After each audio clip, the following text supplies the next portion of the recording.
నమస్తే welcome to YoYo TV. Assembly ఎన్నికల వేళ టీడీపీలో టికెట్ల వార్ మొదలైంది. మొన్నటి వరకు టికెట్ వస్తుందని ఆశించిన వారంతా మొదటి జాబితా రిలీజ్తో ఆగ్రహంతో ఊగిపోతున్నారు. కొన్ని సెగ్మెంట్లలో అయితే తీవ్ర స్థాయిలో ఆందోళనను కూడా చేపట్టారు.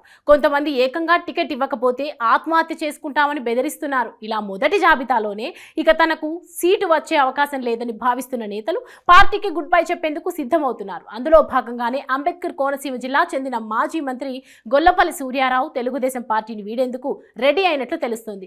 గొల్లపల్లి సూర్యారావు తెలుగుదేశం పార్టీ ద్వారా రాజకీయాల్లోకి వచ్చి 1989లో జరిగిన అసెంబ్లీ ఎన్నికల్లో అల్లవరం నియోజకవర్గం నుండి పోటీ చేసి ఓడిపోయారు. ఆయన 2004లో జరిగిన అసెంబ్లీ ఎన్నికల్లో అల్లవరం నియోజకవర్గం నుండి కాంగ్రెస్ అభ్యర్థిగా పోటీ చేసి ఎమ్మెల్యేగా గెలిచి వైఎస్ రాజశేఖర రెడ్డి మంత్రివర్గంలో చిన్న పరిశ్రమల శాఖ మంత్రిగా పనిచేశాడు.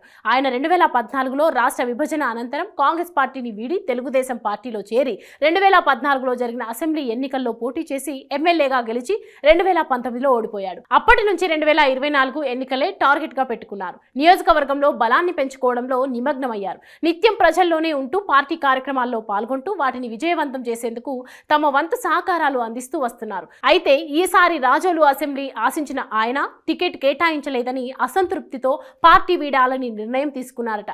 ఇక గొల్లపల్లి సూర్యారావు ఇంటి వద్ద గతంలో ఏర్పాటు చేసిన టీడీపీ ఫ్లెక్సీలను కూడా తొలగించారు అనుచరులు.